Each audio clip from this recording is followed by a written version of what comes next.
I'd like to tell you a very short story about an old friend of mine called Grey Jolliffe. He's a writer and a cartoonist, quite a famous cartoonist.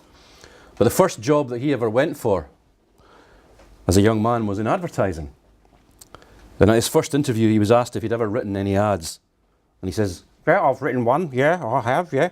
The chap interviewing him said, "Well, can I see it?" And Grey fished around in his pockets and he came up with this A2 sized piece of paper, folded about 7 times. And he unfolded it, and on it was a dot, just a big white piece of paper with a dot and an arrow pointing down to a line along the bottom that said, "Look at this dot, now you're in my power. Go out and buy 17 Mars bars." Unfortunately, as we all know, advertising doesn't actually work like that. In fact, 9 times out of 10, and I'll say this quietly, advertising doesn't work at all. People don't care about adverts, and they certainly don't remember many of them. And that's not some lazy assertion. It's a robust and regularly researched fact that of the 1,000 messages fired at us every day trying to persuade us to do something or other, 89% pass us by. We just don't notice them. Of the 11% that we do notice, 7% are remembered negatively. And only 4% of all the messages flashed our way are remembered positively. Only 4%. Hands up if you can remember an ad you saw yesterday.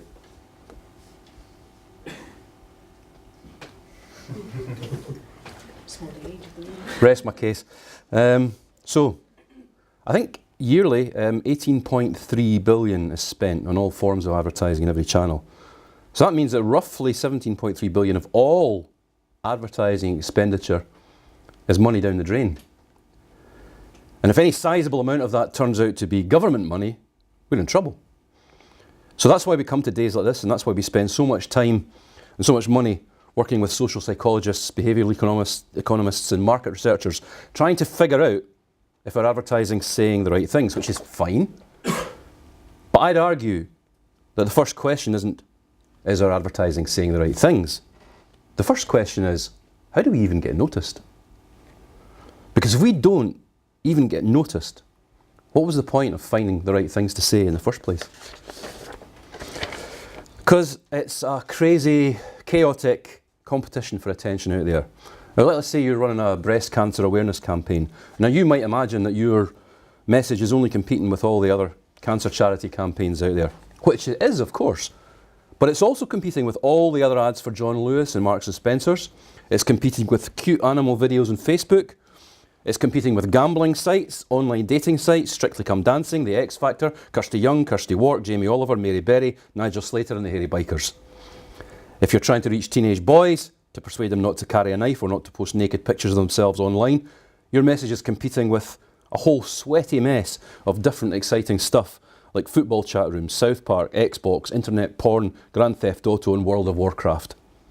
So our messages need to cut through and engage people. How do I come out of this again? To escape? Okay.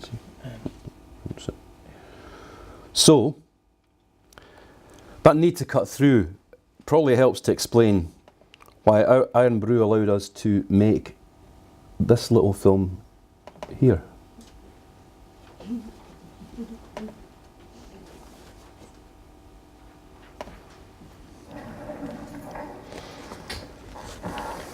So, what are we going to call her? Fanny. I want to call her Fanny. You can't call her Fanny.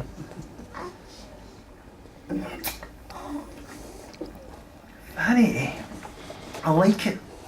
It's unusual, unique. My mum's a Fanny. Granny was a Fanny.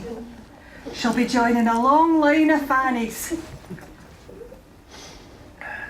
Aye, it's good to keep up tradition. Oh, Fanny, you're just like your daddy.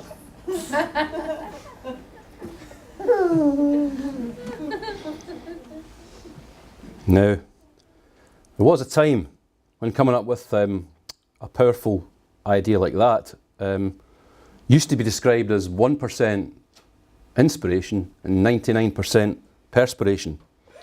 The truth is, to get an impactful idea approved, produced, and actually let out on its own into the big wide world, well, it's closer to 1% inspiration, 4% perspiration, and 95% justification. Now, I can say this from personal experience that none of the senior people at the Leaf Agency wanted the client to even see the fanny script. You guys out of your mind, they'll throw us out of the room. We had our arms put up our backs until we agreed not to present it. However, unbeknownst to the suits, I had a little word with the writer, Mark Davis, and we decided to present it anyway in the meeting.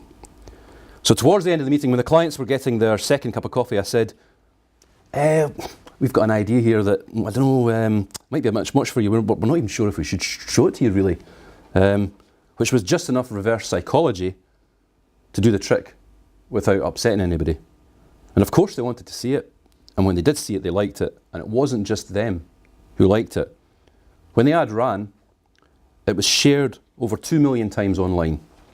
At one point in its second week, it was the second most shared video clip in the world. Just for the sake of balance, 12 people complained about it to the Advertising Standards Authority. So all that fuss back at Leith behind closed doors, and that's the impact it had.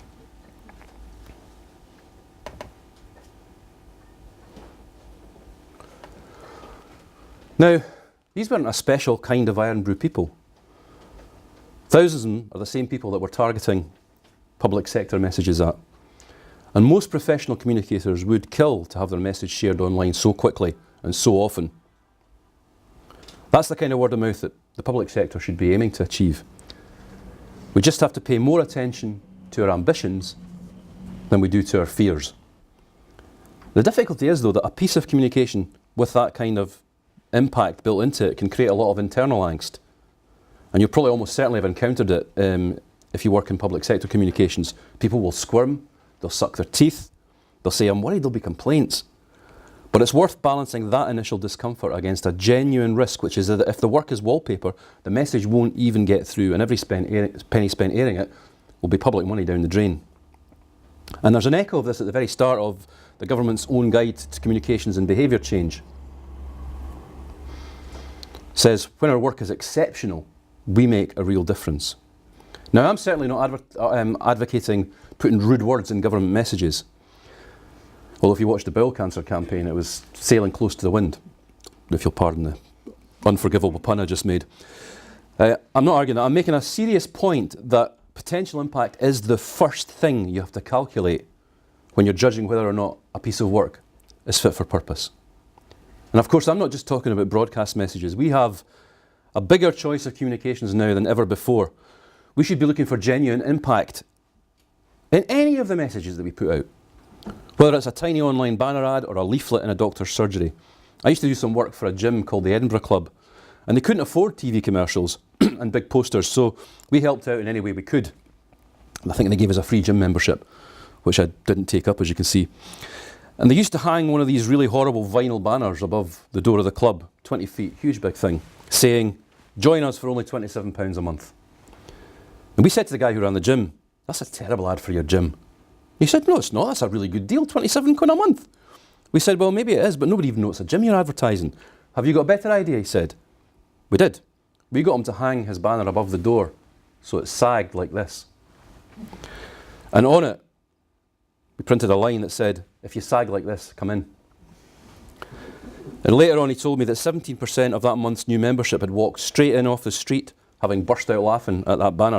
It was only a vinyl banner, but we gave it some respect, and we treated it as an opportunity to make a real emotional impact.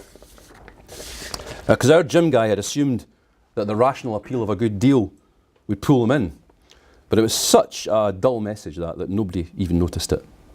The government's own guide to communication and behaviour change kind of supports this when it says, much government communication has assumed that logical persuasion alone will produce the right outcomes.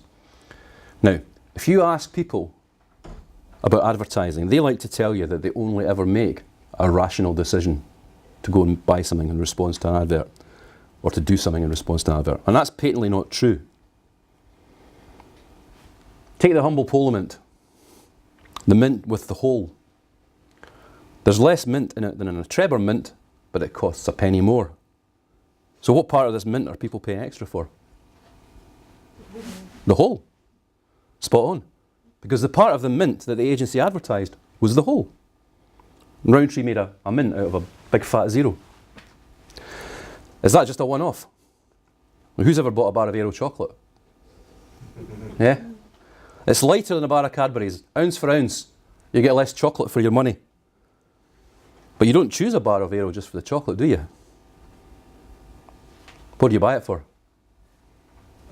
The bubbles. And what's in the bubbles? Nothing. A good advertising campaign can make perfectly intelligent people shell out again and again for absolutely nothing. And the lesson for those of us who work in public sector communications is that the perfectly intelligent people we are talking to don't always behave as rationally as we might like them to. So if we want our communications to be better at changing behaviour, we have to change our own mindset and remember that it's not about communicating information. That's not what we need to learn. We need to learn the art of persuasion.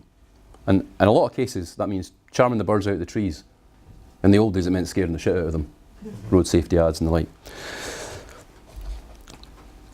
But the really fascinating thing is that in their search for ever more impactful ways to persuade people to change their behaviour, the private sector seems to be taking a leaf out of the public sector's book. And the next ad I'm going to show you demonstrates that it takes a social problem and it turns it into a commercial message. I want to warn you that it's in Danish, but there's subtitles, so you have to look closely at the subtitles. I'll just minimise this.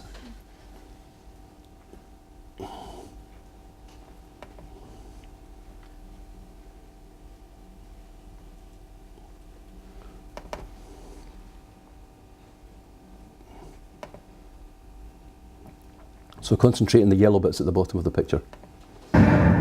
Kan sex redde Danmarks fremtid? Danmark har et problem. Fødselsraten er den laveste i 27 år, og der fødes ikke nok børn til at forsørge den aldrende befolkning.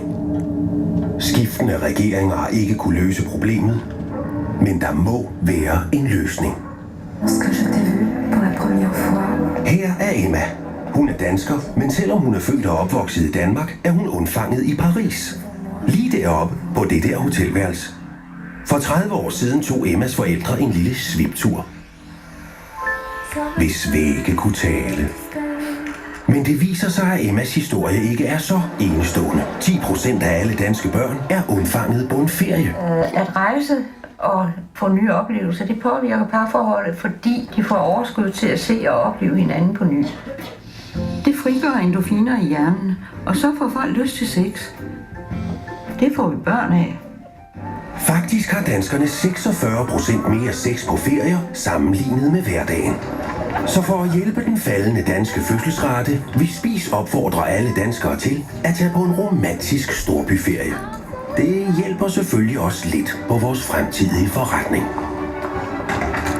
Men er det ikke motivation nok at gøre det for Danmark, så har vi lavet en lille konkurrence.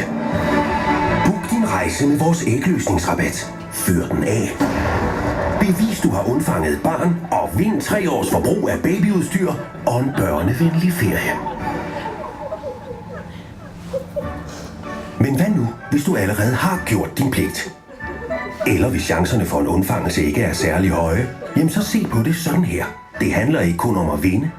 Det handler om at være med. Deltag i konkurrencen. Do it for Denmark. Now, hands up if you didn't see the subtitles at the back. I'm very sorry about that. Basically, what they were saying is that Denmark's population was falling. And they discussed this with behavioural psychologists, and they found out that people have much more sex when they're on holiday. So basically that ad was telling you to go on holiday, do it for Denmark, raise the population, and it was for a travel agent. Spies travel. So this is no isolated phenomenon just now that the private sector has taken a leaf out of the public sector's book. With the advent of internet and social media, advertising agencies and their client brands have become quite fascinated by social change.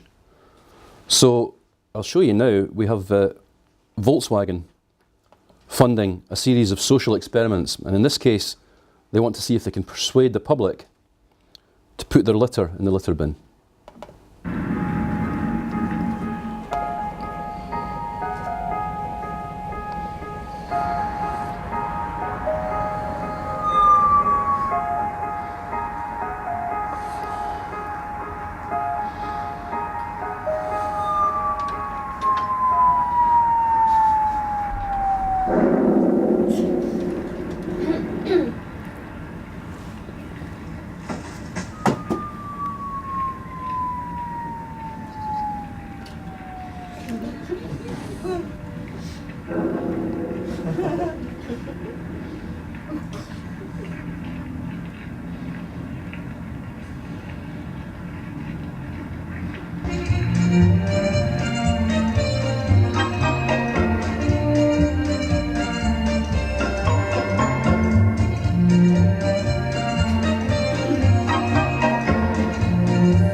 And if you go to the funtheory.com, you can watch a whole bunch of social experiments that are designed to make people change their behaviour by making it more fun.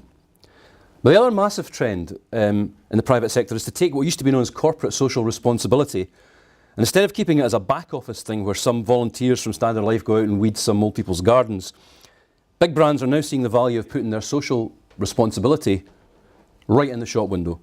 In fact, if you're a global brand who's not doing this, your customers might want to know why. Because people out there in the big boy world, they want to see that big brands are doing their bit to make the world a better place. And the big brands are catching on fast. So you might have come across Dove with its campaign for real beauty. Right at the start of this trend, it sparked a global conversation about female self-esteem. Kenco Coffee are taking on the drug gangs in Brazil by offering at-risk youngsters training as coffee workers in their Coffee versus Gangs campaign. And Lifebuoy Soap is on a mission to stop children in underdeveloped countries from dying from diarrhea or pneumonia before they reach 5 years old by teaching families how to wash their hands properly with soap and water in their Help a Child Reach 5 campaign. Now the film's too long to show you, but in one village, Lifebuoy's campaign got preschool child fatalities down from 36% to 5%. There's probably never been a better time for public sector bodies to work with brands in the private sector to help change people's behaviour for the better. It helps brands create genuine impact. And without genuine impact, nobody will even notice our communications, never mind change their behaviour.